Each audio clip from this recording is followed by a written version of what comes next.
tal, amigos? ¿Cómo están? Muy buenas noches. Yo soy Esdras Chabot y esto es Dinero y Poder. Agustín Basabe presentó la renuncia como presidente nacional del PRD, cargo que dejará en los próximos días. Argumentó que es difícil ser líder de un partido en donde pues la lealtad de las corrientes es a ellas mismas y no al partido en su conjunto. Nos acompaña aquí en el estudio de Dinero y Poder Jesús Zambrano, diputado federal, expresidente del PRD y ahora presidente de la mesa directiva de la Cámara Baja. Jesús, gracias por estar aquí con nosotros. Ernesto Cervera, Macario Esquetino, buenas noches. Bueno, el Partido de la Revolución Democrática se ha caracterizado siempre por ser pues, bastante combativo interna y externamente. La posibilidad de dejarse, digamos, comandar por alguien que no sea un caudillo, cuando eran, pues digamos, los grandes liderazgos de caudillos que fueron fundamentalmente pues Cuauhtémoc Cárdenas y Andrés Manuel López Obrador, ahí pues las corrientes finalmente se sometían al caudillo. En el momento en que le entraron al juego de la democracia, eligieron a sus dirigentes, ahí empezó el problema y ahí es donde están ahora metidos en el problema de cómo poder establecer este modelo de unidad con la pluralidad de las corrientes, Jesús, pero al mismo tiempo con un dirigente que pueda conciliar intereses de ellos. Gracias, amigos aquí presentes. En realidad, el PRD siempre, desde su nacimiento en 1989, ha sido plural y muy diverso. Al principio, efectivamente, durante sus primeros años de existencia, tuvimos al frente liderazgos muy fuertes que condujeron al partido. Cuauhtémoc Cárdenas fue el primer presidente y después siguió teniendo durante mucho tiempo un peso muy grande en las decisiones del partido, frente a lo cual también a un excesivo poder unipersonal de los liderazgos de Cuauhtémoc, de Porfirio, de Andrés Manuel posteriormente. También el PRD en su diversidad y pluralidad exigió ser reconocido como tal y no comportarse y actuar como un partido homogéneo, como un partido que simplemente porque, como se decía, llegó al cuauhtemazo y esto es lo que hay que hacer, ya había que comportarse así. Y fue cuando surgieron las corrientes, yo digo, que legítimamente buscaban expresar puntos de vista que ayudaran al fortalecimiento del partido. Yo creo que después ha habido un deterioro en la vida del partido porque las corrientes, y lo digo en su generalidad, incluida aquella a la que yo pertenezco, la Nueva Izquierda, que es la principal dentro del PRD, fueron derivando en grupos muy cerrados y que empezaron a reñir en su identidad con la identidad propia con el partido. En esto hay que reconocerlo autocríticamente.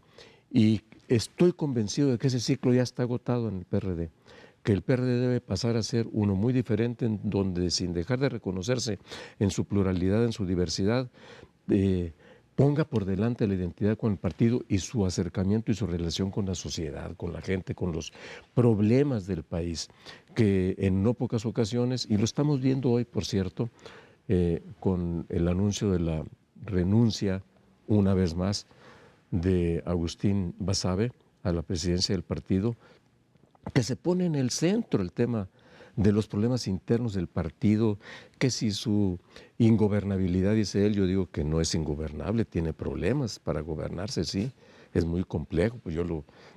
¿Tú lo dirigiste? Dirigí durante 3 años y medio, pero supimos encontrar causas de entendimiento aún en medio de situaciones tan difíciles como las que vivimos cuando el Pacto por México y cosas por el estilo. Pero la salida misma de Andrés Manuel y sin embargo el PRD se mantuvo. O que se habla de la crisis financiera del partido. Mira, hoy el partido debe poco más de 100 millones de pesos. Cuando Jesús Ortega entra a dirigir el partido después de que había estado Rosario Robles y otros, debíamos cerca de 900 millones de pesos. Yo recibí la presidencia del partido de Jesús Ortega con 300 millones, le había bajado 600 millones y hoy está en 100 millones de pesos. En verdad, hay una visión equivocada pues, de los problemas internos del partido. Entonces, sí es difícil, tiene problemas, pero no son problemas que no puedan resolverse. ¿Se equivocaron al nombrar a Agustín Basabe como presidente? Yo creo que fue una apuesta que se hizo en un momento difícil del partido después de las elecciones del 2015. Navarrete y Héctor Bautista, secretario general, presidente Navarrete, renuncian a seguir al frente y piensan que la mejor salida es buscar a alguien que no estuviera comprometido con ninguna de las corrientes, en lugar de haber atacado el problema de fondo, que es el tema de las corrientes, como tales, como grupos de interés en lo que ya se han convertido en no pocas ocasiones. Y se pensó que la salida era alguien así externo.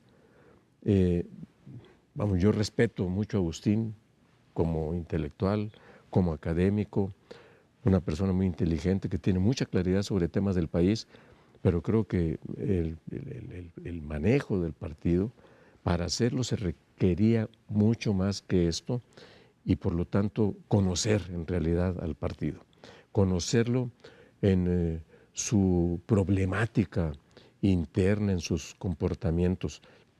Sin embargo, hay que decirlo también, en todo lo que pudo Agustín hizo un buen papel porque ahí están resultados electorales del pasado 5 de junio. No fueron los mejores que nosotros esperábamos, ciertamente, pero tampoco fueron los de la debacle, los de la catástrofe plena o la muerte, como nos le llegaron a vaticinar no pocos comentaristas o analistas, algunos son de veras, otros se dicen analistas, y empezaron a decir, adiós PRD, adiós, ya se llegó a tu final. Pues no, tuvimos un resultado, yo diría, bueno a secas. Somos parte de triunfos electorales en donde fuimos en coalición con el PAN en 3 estados de la República. Vamos a cogobernar en esos estados.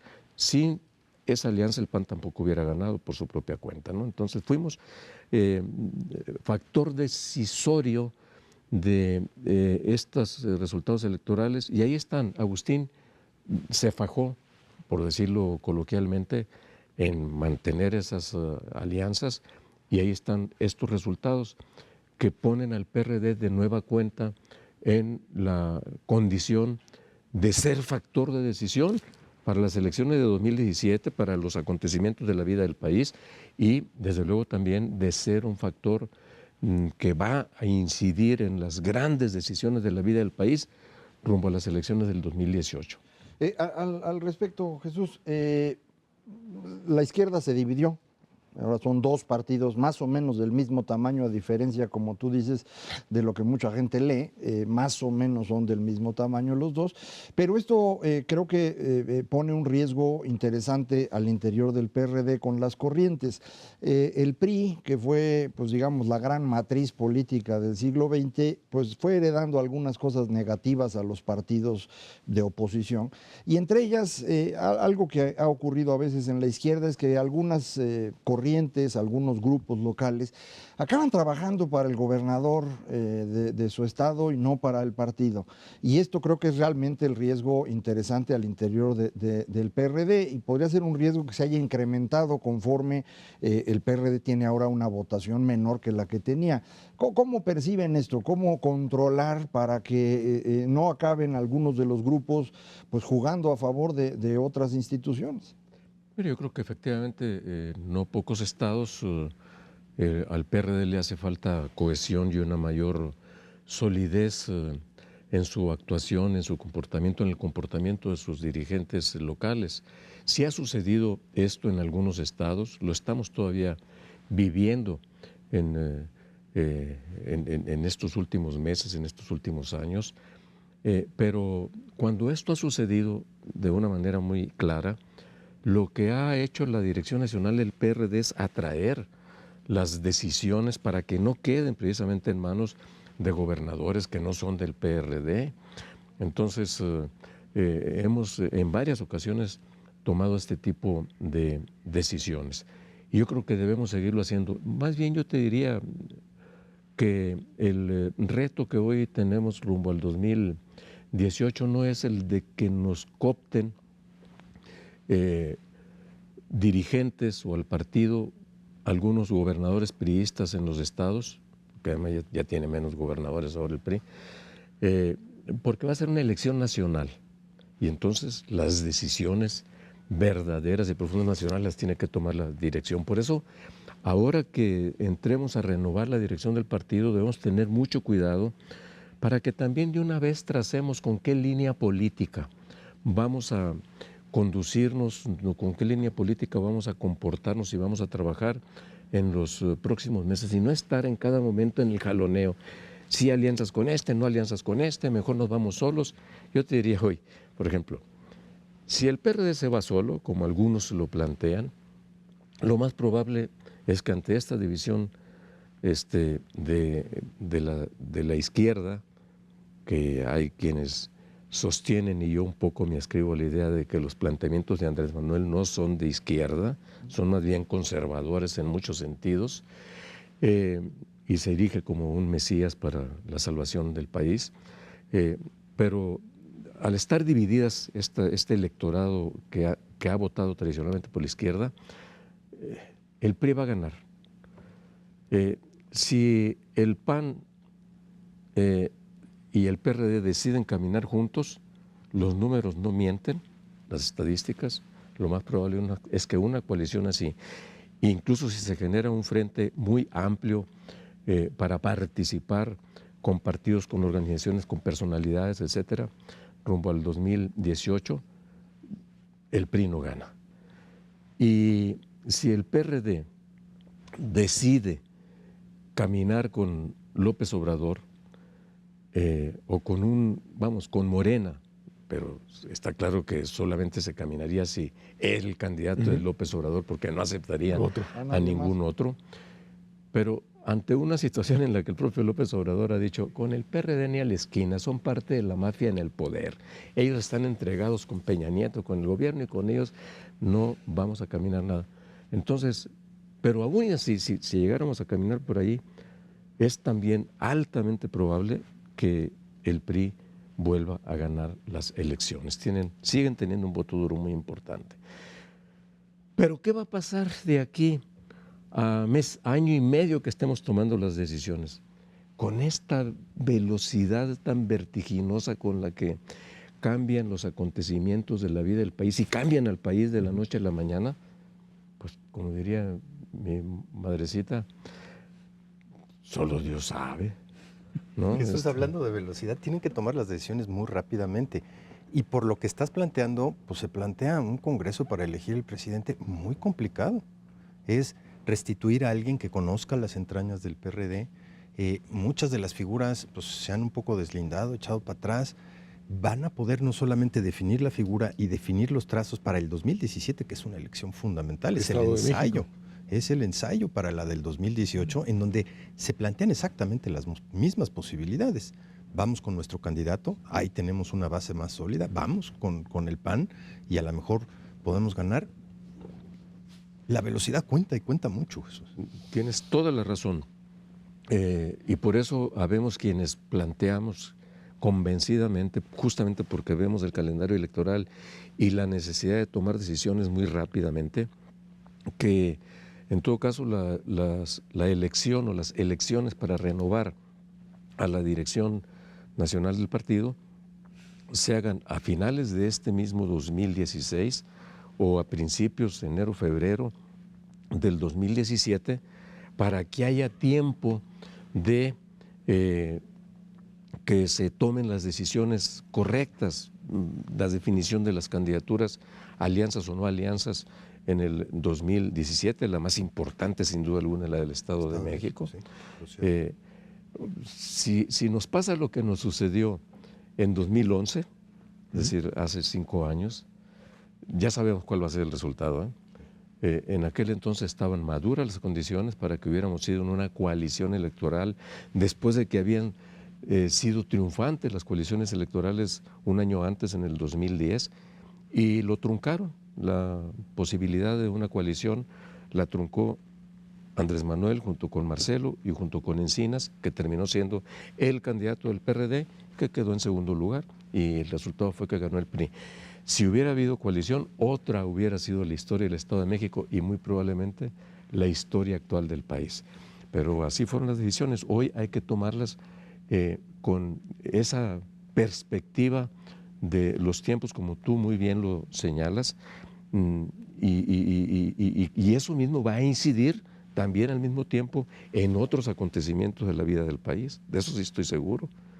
Pero si nosotros nos equivocamos, bueno, pues va a seguir la misma inercia, va a seguir el deterioro del país y no habrá la posibilidad de decir, aquí hay una propuesta viable de esta izquierda que ha decidido tomar el riesgo de una coalición amplia con estos compromisos de gobierno para ofrecerle una salida diferente al país. Porque tampoco puede ser, si fuéramos con el PAN, no puede ser pensar en un remedio de Fox o de Calderón, porque eso no le ayudaría. Pues nada más al que estás país. pensando en figuras medio abstractas, ¿con quién vas a ir?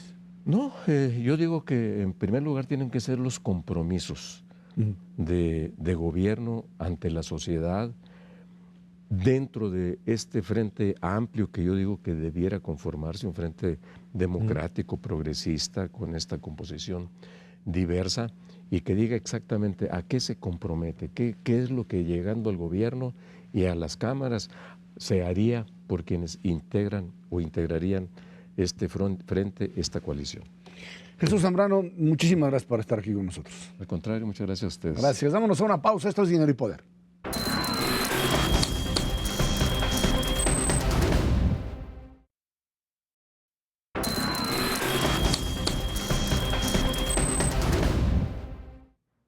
En el PRI también hubo bajas. Manuel Fabio Beltrones dejó el cargo tras los resultados de las elecciones estatales del pasado domingo 5 de junio.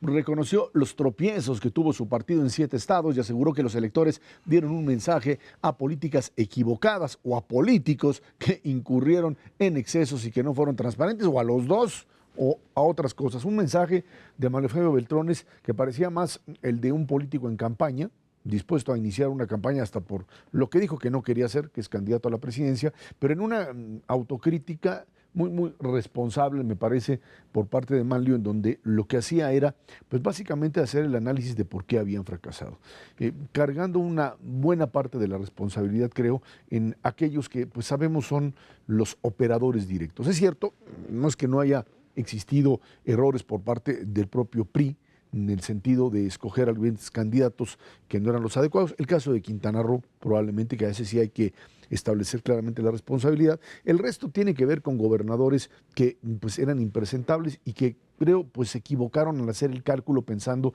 que podían sostenerlos los señores Duarte, tanto en Chihuahua como en Veracruz, y que terminaron siendo una carga imposible de sostener ante una ciudadanía que pudo actuar. Y en medio de esto creo que pues la renuncia de Manlio le genera un problema al revolucionario institucional, pues tan difícil de resolver como al propio Partido de la Revolución Democrática, básicamente porque ¿por quién lo sustituyes? O sea, habías traído a Manlio bajo el principio de una figura del viejo PRI, capaz de adaptarse a las nuevas necesidades y con capacidad de mover y ganar. Resulta que no funcionó, no fue así.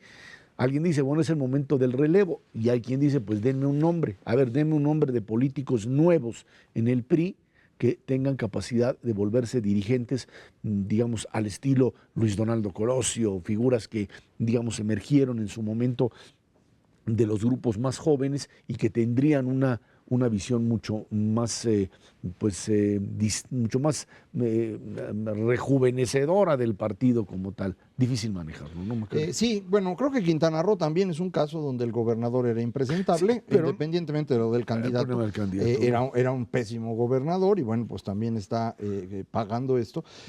Creo que los únicos 2 casos en donde el PRI pierde sin tener gobernadores muy malos es Aguascalientes y Durango, y en esos 2 estados la votación estaba cerrada y ahí sí puede haber tenido impacto lo que han estado diciendo acerca de la iniciativa del matrimonio entre personas del mismo sexo, que a la iglesia le molestó, y la iglesia tiene cierta fuerza, sobre todo en el norte del país, y aunque la iglesia no lo hubiera hecho, las mismas personas, los ciudadanos mexicanos en el norte, tienen una visión de esto distinta a la que tenemos en otras partes. Entonces, bueno, puede haber tenido un impacto. En cualquier caso, lo que hace Beltrones es asumir la parte que le corresponde como presidente del partido, pero también repartir lo demás, ¿no? Es decir, hay gobernadores que actúan mal, hay cosas que no estamos haciendo bien y que no se están procesando de la manera adecuada. Es interesante que mientras él hace esto, los gobernadores de Veracruz y Quintana Roo promueven iniciativas así fast track para crear una fiscalía del estado autónoma en donde nombran a uno de sus amigos para evitar que los vayan a procesar, como probablemente ocurra, y para tratar de imponerle al sucesor a un fiscal nombrado por ellos. Esto, pues evidentemente es un síntoma claro de que no tienen ni vergüenza estos señores, y bueno, pues yo esperaría que efectivamente lo que dijo Beltrones cayera en suelo propicio y al menos el presidente entendiera que no puede permitir que estas cosas ocurran, y si lo permite, pues será su culpa, ¿no? Y será carga de él también, y lo van a pagar probablemente en el 17 en la elección de su estado y probablemente en 18 en la presidencial. Fue un cóctel, sin duda alguna, poco favorable para el PRI en todos los frentes. O sea, hay mucha gente que todavía dice que el nivel de aprobación del presidente tuvo una influencia de desaprobación, porque ya llegó al 60% en prácticamente todas las encuestas de medición de este país, y también influyó de manera muy negativa en las diferentes elecciones estatales. Pero me preocupa evidentemente esta falta de liderazgo hoy por hoy en el PRI, pero los diferentes frentes que tiene abierto el gobierno federal en este momento son innumerables. Es, como lo dijo Macario, contra el clero por esta ley, contra el empresariado por la ley 3 de 3. Que ya finalmente lo resolvieron ahí lo tienen manejando, pero Pues por sí, lo menos pero tratando de apagar ese fuego. Pero tú necesitas al sector empresarial mexicano detrás de ti, no solamente para la ley 3 de 3, sino para toda la instrumentación de las reformas estructurales que tenemos ahí paraditas, esperando. Que todas quedan en riesgo por la tontería del artículo 32. Pero Ernesto, me interrumpa, y es que además tienes los otros frentes que se van armando de aquellos que aprovechan el momento de esta debilidad y dicen, es el momento. Lo que vamos a tratar en un momento, la propia coordinadora, ahora aparece movimiento de médicos. Del árbol caído todos hacen peña. Ahora sí, todos saliendo a disparar. Muy complejo. Y si hablábamos en el segmento anterior de la necesidad de que el PRD tome con velocidad la decisión de quién lo va a suceder, yo creo que el PRI está exactamente igual, de encontrar esa figura que los pueda llevar a tomar una decisión relativamente rápido, porque si no va a ser inminente lo del 2017 en el Estado de México, que bueno, ahí van a salir chispas, van a echar toda la carne al asador, pero déjame abrirte un nuevo frente que poca gente tiene en mente. No tienen mucho dinero para hacerlo, y la verdad es que si lo utilizan sería muy irresponsable. El gobierno federal tiene un problemón en materia de gasto, y utilizarlo para elecciones como la brutalmente importante que es la del 2017 y desde luego la del 2018 sería verdaderamente desastroso para este país. Algo que vale la pena insistir, tú ya lo mencionabas, acerca de la renovación de los cuadros. Beltrones ha sido el político más importante de México en lo que va de este siglo, del 2000 para acá. Nunca ha sido más importante que el presidente en turno, ni Fox, ni Calderón, ni el caso con Peña Nieto, pero sí en todos los casos ha sido un elemento clave en los procesos. Probablemente en el sexenio de Calderón él fue el que llevó toda la negociación con el Congreso cuando el PRD no quería participar, y ahora pues fue quien llevó a la Cámara de Diputados de la mano, algo que no había podido hacer anteriormente nadie desde el 97. Entonces no es que estés perdiendo nada más al presidente del partido, no es como Beltrones, ¿no? Perdón, como Basabe en el PRD, que pues si se quedaba o se iba no había gran diferencia. Acá estás perdiendo a un político muy importante, y tienen que encontrar además no solo quién lo sustituye en el PRI, sino ahora qué haces con Beltrones. Pues si lo dejas solo, pues va a ir a platicar con otras personas. No creo, y yo creo que de una u otra forma tendría que ser reincorporado a lo que Beltrones sabe hacer, que es hacer política, y creo que por ahí podría manejarse esto. Lo cierto es que hay un problema que tanto el PRI como el PRD tienen, que es el problema de la no generación de cuadros nuevos. Platicando incluso con el propio Basabe en algún momento decía, pues sí, el problema de ir en alianzas, o sea, política aliancista, que puede ser pues muy aceptable para muchos, está ligada también al hecho de que no tengo figuras con las cuales presentarme a la sociedad y decir, este es un candidato que puede ser el que abandere. Y entonces, como no tengo esos cuadros, tengo que estar buscando pues este tipo de alianzas de a quién pues ofrecerle el poder que tengo en función del proyecto y todo lo que ya platicamos para poder llegar al poder. aquí el PRI tiene el problema muy, muy claro de que requiere de una figura, no para la sucesión presidencial, donde sí tiene una baraja pues bastante amplia todavía, pero sí para el liderazgo partidario, y en donde se debate otra vez, insisto, en una figura ligada al viejo PRI que se transforma, supuestamente, o un joven que de alguna manera represente un PRI totalmente distinto. Habría que encontrarlo, a ver dónde lo Y pueden a ver hallar, si tiene ¿no? experiencia o no, porque bueno, ahí juega. Es un punto fundamental, Esra, y va también con la poca identificación en general, no solamente para el PRI, sino de todos los partidos políticos con los jóvenes. Si nos vamos a los estratos de edad de menos de 35 años, más del 50% no se identifican con ningún partido. No están representando más que una fracción pequeña de la Pero sociedad. es finalmente lo que los panistas lograron, perdón, rescatar, ¿no? O sea, sacaron a la figura de Ricardo Anaya, que muchos consideran todavía pues muy verde para estas cosas, pero ahí están, ¿no? O figuras como el propio Rafael Moreno Valle como candidato, ahí aparecen, o la figura de Margarita Zavala todavía a un lado, figuras que de alguna manera pues ahora las tienes muy, muy claramente impulsadas ahí como candidatos que supieron además, y ese es el otro punto, supieron agarrar todas sus diferencias del viejo pleito con Gustavo Madero, etcétera, meterlas abajo, por lo pronto abajo del tapete y empezar a operar como si se tratara de un partido en plena unidad, lo que no era hace un par de años. Hoy me imagino que adentro del PRI están pues muy disciplinados sin disparar uno contra otro, pero los cuchillos están bastante afilados porque la derrota fue fuerte, no fue el 7-0 de la selección, pero fue el 7-5 y tampoco es algo como para 7-0. más o menos. Pero este fenómeno es global, Esra. Fíjate, en Estados Unidos los mejores candidatos que tiene cada partido serían impresentables en cualquier otra elección. En España el PP tiene que seguir poniendo a Mariano Rajoy y el PSOE a Pedro Sánchez, que los dos de veras también son impresentables. Entonces, no es únicamente un fenómeno de México, los partidos están atrayendo cada vez menos personas, en particular entre los jóvenes. El PAN mismo en las elecciones que gana, bueno, pues el que ganó en Durango y el que ganó en Aguascalientes era la segunda elección que iban.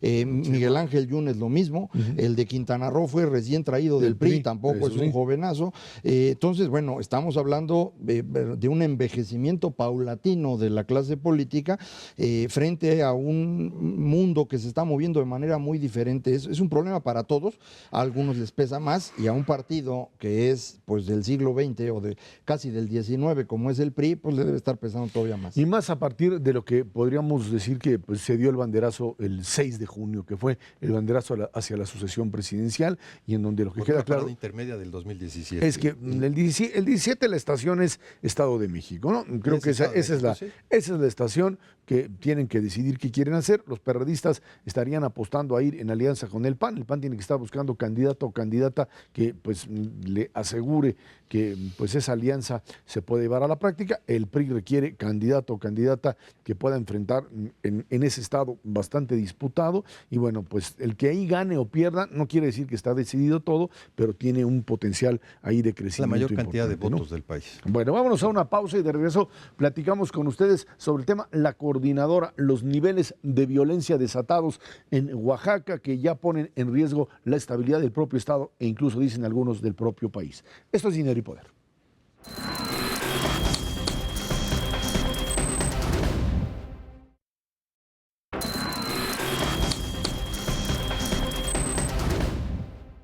Y tras 5 horas de reunión, la Secretaría de Gobernación y la coordinadora acordaron continuar con la mesa de diálogo para intentar resolver los problemas del magisterio en Oaxaca. Miguel Ángel Osorio Chong dijo que dejó en claro que a su dependencia no le corresponde tocar el tema educativo. La coordinadora dice que pues van a derogar la reforma como parte de la negociación. El próximo lunes se reunirá nuevamente y el titular del ramo dijo que en esa ocasión se discutirá la posibilidad de que haya una reunión con el secretario Aurelio Nuño, que él por supuesto no quiere tocar el tema porque pues no son sus interlocutores, ya una vez se los dijo, regresan a clases y empezamos a platicar sobre pues, la instrumentación de la reforma. La coordinadora de alguna forma ha llegado a la conclusión clara de que pues una vez descabezada su dirigencia, una vez apresados sus líderes por delitos que ellos consideran delitos de orden político y que son manejados por el propio gobierno y las autoridades como delitos vinculados a malos manejos de dinero. Bueno, pues esto a lo que ha llevado es a desatar prácticamente toda la fuerza de la propia coordinadora y grupos afiliados, grupos violentos que llevaron pues a lo que sucedió en Nochistlán, allá en Oaxaca, en donde pues hay que precisar, o habría que precisar claramente en las próximas horas, ya no diría días, qué fue exactamente lo que sucedió, quién disparó, cómo se manejó la Policía Federal y la Policía Estatal, y de qué manera esta pues ya presencia de gente que murió, incluso de periodistas o de un periodista ejecutado por los grupos vinculados a la coordinadora, tendría que haber un cierto tipo de responsabilidad. Parecería ser que pues, el hecho de que la coordinadora se siente en un diálogo es para el gobierno pues una señal de que algo hay que hacer con ellos, algo hay que plantearles a ellos. Me queda claro que el tema de reforma educativa pues no hay por dónde dialogar. El otro tema estaría vinculado a lo que se hizo con la coordinadora cuando se dio la reforma inicial, en donde pues se trató de, digamos, tolerarlos, llegar a una negociación incluso económica con ellos. No funcionó porque una vez al instrumentarla el rechazo fue total y absoluto, y ahora estamos metidos en un verdadero callejón sin salida, porque hay una negociación sobre temas que no son negociables. Una cosa que es muy extraña en México es que en lugar de querer cumplir la ley queremos negociarla, y este es el problema de fondo que tenemos en este país. Si tienes fuerza política, si no tienes, no te pasa nada. No, pues todo el mundo la puede querer negociar, pero no todo el mundo tiene el poder para hacerlo. Este es el origen también de la corrupción, y tenemos que entender que son las dos caras de la misma moneda.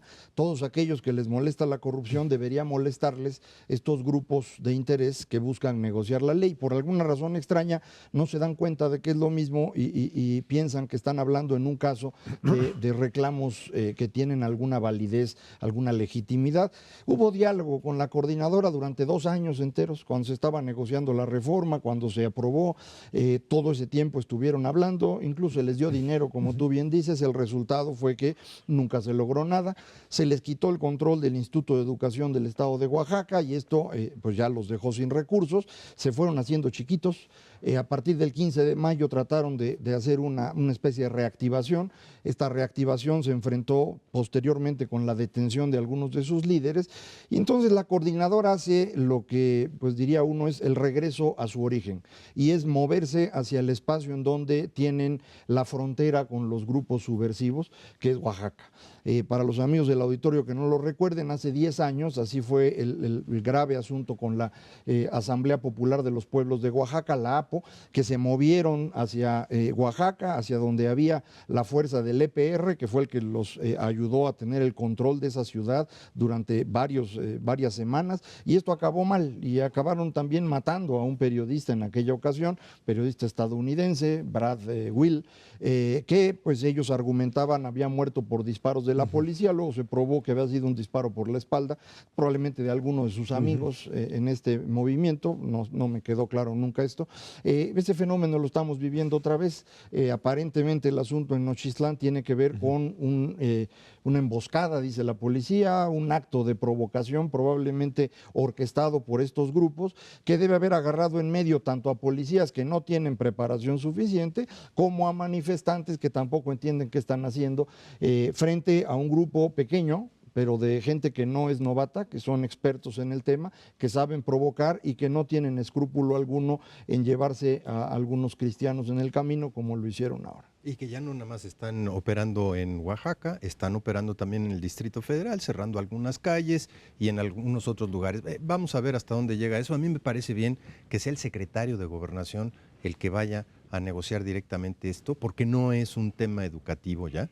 Y evidentemente no puede haber absolutamente ninguna concesión en materia educativa, porque a final de cuentas los dañados siempre van a ser los niños de Oaxaca, como lo han sido dañados durante las últimas cuantas décadas. Es una cosa terrible.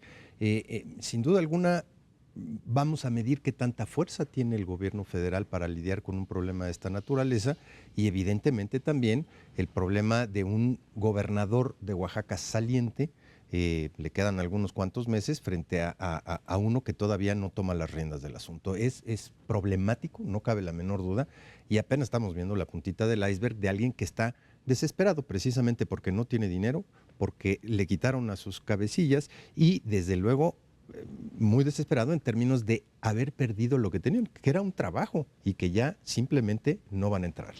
Aquí hay algo que a lo mejor algunos amigos todavía no han percibido. La semana pasada o hace 15 días platicamos aquí con el director general de Banobras sobre la instalación de las zonas económicas especiales, una de ellas ahí. Yo creo que nos podemos ir olvidando de las zonas económicas especiales. Si esto no se puede controlar rápido, no creo que haya inversionista interesado en ir a meter sus centavitos a un lugar donde la ley se negocia. Entonces, pues ese es el problema. Sí, estamos castigando y condenando a toda esa región, Michoacán, Guerrero, Oaxaca y Chiapas, a que sigan estando en el rezago absoluto. No hay manera de sacar a esas entidades de el nivel de desarrollo en el que están, si no es con una mentalidad distinta que tiene que ver con instituciones sólidas. Y eso no lo hay hoy. A ver, todos los estados que están manejados o controlados por la coordinadora son los que tienen los más bajos niveles educativos. Eso está ahí clarísimo. están. Estos estados del sur, cuando uno ve los datos de inversión extranjera directa, son los estados que no tienen un centavo. El 30% de la población en esos estados se dedica a agricultura de autoconsumo. A sobrevivir. Con un ingreso promedio mensual de 700 pesos. El 80% de la pobreza más dramática de este país se ubica en esos tres estados. En esos estados. Ahora, a partir de esta realidad, parecería ser que lo que faltaría aquí, y creo que esto es importante hacerlo notar, es que si bien es cierto que pues ahí está la disputa política, más aún en función del 2018, pero creo que dadas las condiciones y lo que viene sucediendo, sería importante que partidos como PRI, PAN y PRD asumieran una posición única de defensa de una reforma educativa que aprobaron, que todos ellos aprobaron, nos queda claro, ¿sí? Y en donde más allá de una raja política que le puedan sacar para el 2018, creo que es un punto fundamental de que pues deben de dejar claro la posición de rechazo a coordinadora. El PRD en algún momento lo hizo, hoy de repente cuando ves estas voces que empiezan a apoyar y a justificar que este tipo de lucha es válida, uno incluso podría pensar que manifestaciones contrarias a la reforma educativa pueden ser pues, parte del modelo democrático y se valen. El problema es cuando esto traspasa los límites de la legalidad y terminan convirtiéndose en modelos de violencia y de imposición y de ultraje, como sucedió con los profesores en Chiapas y en otros lugares. Ahora, esa es una parte. Si López Obrador y Morena están dispuestos a aceptar o a ser parte de sus aliados, pues es su estrategia y pues allá adelante ellos. Pero sí sería importante un mensaje de unidad por parte de la clase política mexicana ante un fenómeno que pues sobrepasa por mucho una estrategia de golpeteo a un gobierno o a un solo partido. Esto, digamos que está yendo en contra de un proyecto nacional aprobado por los tres grandes partidos políticos nacionales. Sí, manifestaciones en contra de la reforma educativa o la energética o lo que sea, es una cosa normal, natural y estar bien que ocurra. El asunto es que tú no puedes cerrar una refinería una semana, nada más porque estás en contra de una ley que aprobaron pues el 90% de los políticos. O cerrar los caminos para que se quede la gente sin comida. Exacto, eso no lo puedes hacer, eso es lo que es ilegal y eso es lo que no se puede permitir.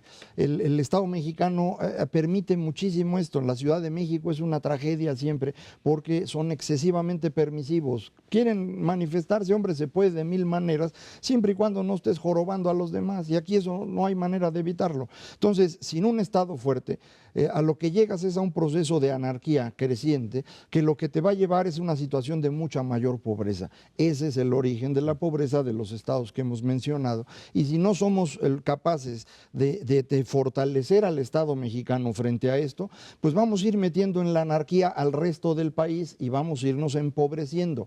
Eso es lo que debe quedarnos claro. Nadie está en contra de que cualquiera se exprese sobre lo que le guste siempre y cuando no haya odio, pero pues hay caminos para hacer esto y hay cosas que no puedes hacer porque estás dañando derechos de los demás. Y es una rayita más al tigre en términos de los flancos que tiene abierto este gobierno federal para los próximos 2 años y medio, 3 años de su administración.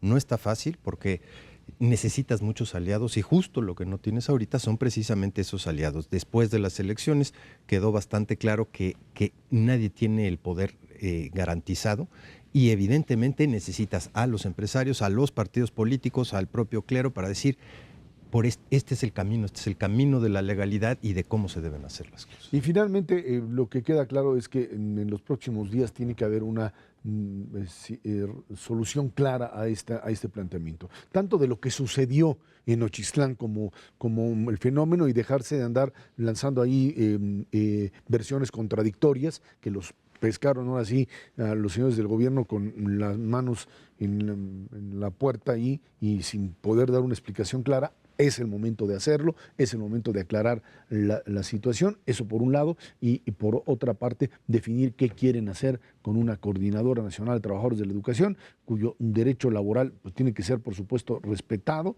y cuya posición de negociación tiene que ser válida siempre y cuando se ajusten a los términos legales. Jugar a disparar por un lado o a tener un brazo político negociador por un lado y una pistola en el otro, esto simplemente no se vale. Vámonos a una pausa y de regreso pues vamos a platicar con lo que pues sabremos en un par de horas los resultados de lo que los ingleses decidirán o ya decidieron con respecto a permanecer o no en la Unión Europea.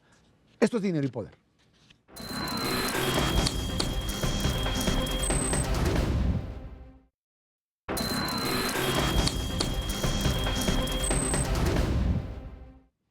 Los británicos votaron en un referéndum sobre su permanencia en la Unión Europea y en un par de horas se sabrán los resultados definitivos. Las encuestas daban pues prácticamente un empate entre los dos bloques. Tras 2 meses de campaña, el momento más dramático fue el asesinato el pasado viernes de la diputada europeísta y laborista Jo Cox. Alrededor de 46,5 millones de electores pudieron votar en esta elección. La pregunta era, ¿debe permanecer o no el Reino Unido en la Unión Europea? Bueno, esta pregunta que fue algo así en un momento determinado, la carta de David Cameron para ganar la reelección en la Gran Bretaña, decirles los términos en los que están planteada la presencia de la Gran Bretaña en la Unión Europea son desfavorables. Estamos totalmente de acuerdo, son desfavorables, se presenta ante los líderes de la Unión Europea, renegocian lo que son algunas partes en tema de migración,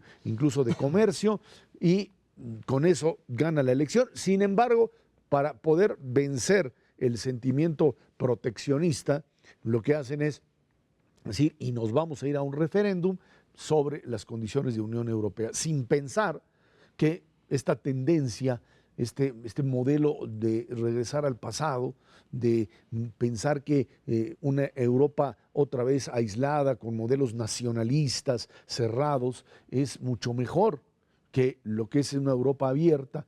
Los argumentos de los nacionalistas, de estos que proponen la salida de la Gran Bretaña de la Unión Europea, es recuperemos la soberanía, dejemos de ser sometidos a la dictadura de Bruselas. La independencia, le decían. La independencia, de recuperar como si hubiesen perdido todo. Un mensaje que pega importante en sectores de jóvenes que de alguna forma también están o se ven afectados por esta situación. Vemos en Francia hoy en plena Eurocopa y con problemas de seguridad a sindicatos marchando en contra de una reforma laboral hecha ahora por los socialistas y que pues obviamente trata de generar mayor empleo, pero que pues le quita privilegios a aquellos otros que tradicionalmente los han tenido. Muchos jóvenes ingleses se quejan, o jóvenes que trabajan, de que el sistema inglés te permite, si no trabajas de todas maneras recibes una determinada cantidad de dinero.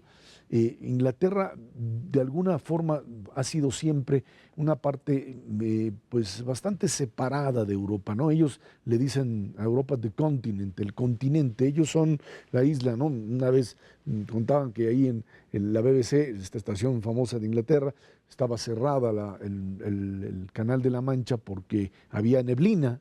Y entonces la BBC decía, the continent is isolated, el continente está aislado. O sea, no nosotros la isla, sino ellos son los que están aislados en una expresión muy clara de lo que sucede en relación a lo que representa ser parte de Europa, bajo el principio de que jamás Inglaterra aceptó entregar su moneda o ser parte del Banco Central de Inglaterra. Serán ellos la isla y los otros el continente, pero el 48% de sus exportaciones va al continente y son sus principales demandantes. Y la verdad, mira, a mí nunca me ha gustado esta comparación de decir sería demasiado costoso salirse de. No, quedarse en es la mejor manera de seguir desarrollando Inglaterra, porque se han venido conjugando muchísimas cosas, muchísimos entretejidos productivos. Si tú los cortas ahorita, bueno, Inglaterra verdaderamente tendría un problemón en materia de productividad y competitividad muy serio. Más allá de la parte financiera, que pues tendría sus efectos brutales y las consecuencias sobre la inversión inglesa en diferentes partes del mundo, incluyendo México, el problema de fondo es que el aislamiento, como se estaría proponiendo, simplemente no te lleva a crecer como lo requiere tu población hacia adelante, ni a los niveles de bienestar que han podido adquirir estando precisamente en la Unión Europea. Ahora, como llegaban, de acuerdo con algunas encuestas, eran empatados, pero la verdad de las cosas es que esas encuestas que los daban empatados son de estas encuestas que no han probado su confiabilidad, son hechas básicamente por computadora y no sabes ni siquiera quién la está rellenando, pero aquellas otras encuestas de casas encuestadoras mucho más serias que hacían sus encuestas o telefónicas o en casa, le daban cierto margen de ganancia a quedarse en la Unión Europea, un margen relativamente importante que a final de cuentas, pues ahora sí que el indicador más importante de quién ganó el día de hoy o no, pues es el comportamiento de las bolsas y de las monedas y de los flujos financieros internacionales. Todos apuestan o apostaron durante todo el día a que permanecía, ¿no? Sí, hay que entender el proceso de discusión de permanecer o no en la Unión Europea con esta visión que tiene Reino Unido de considerarse distinto. Hay que acordarse que fueron pues la gran potencia mundial desde mediados del siglo XIX hasta la Primera Guerra. Todo ese tiempo eran el país más importante del mundo y pues les ha ido costando un trabajo darse cuenta que ya no lo son.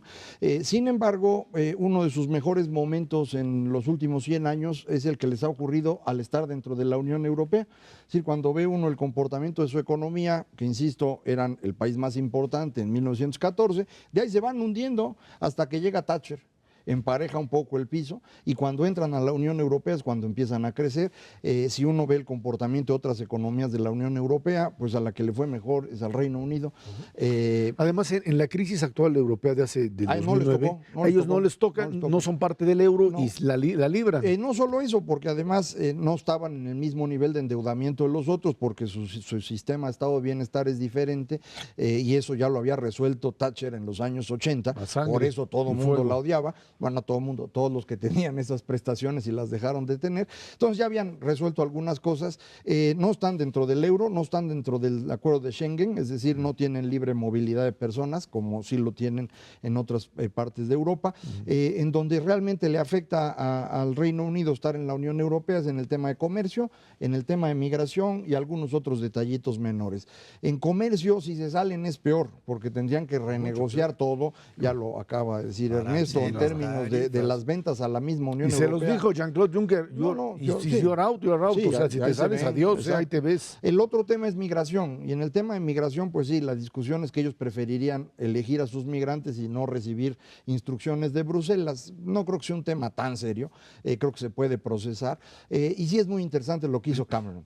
Cameron hizo lo mismo que hizo el primer ministro griego, no sé si se acuerdan de Tsipras, del que hablábamos aquí cada semana, que hizo lo mismo, ¿no? Puso un referéndum donde la gente votó una cosa y él hizo lo contrario y la gente lo siguió aplaudiendo igual. Cameron hace lo mismo, dice vamos a salir de la Unión Europea, gana la elección, dice vamos a hacer el referéndum, pero yo voy a votar porque se quede. Y entonces empieza el drama porque el Partido Conservador queda pues dividido, digamos, entre grupos que están a favor de quedarse y grupos a favor de irse. Toda la izquierda de Reino Unido está a favor de quedarse en la Unión Europea. Entonces, dentro del Partido Conservador es donde está realmente la disputa. Y bueno, como bien decían, creo que los mercados apuntan a que al rato sabremos, se quedan en la Unión Europea. En una Europa en donde otra vez vemos que los niveles altos de desempleo están en aquellos países que no llevaron a cabo la reforma laboral. El caso francés es el más dramático, con tasas de desempleo del 10% todavía, mientras Inglaterra y los otros están sobre 5%, que realizaron finalmente los cambios, algo que Macario ha planteado muchas veces, otra vez estos jóvenes que de alguna manera tienen que cargar ahora con el peso de un estado asistencial que ya no es soportable para ellos. No, y añádele aquellos países que se comportaron mal fiscalmente. Claro. El caso de Grecia, esos también tienen problemas muy serios en materia de desempleo, junto con esta otra parte que es fundamental.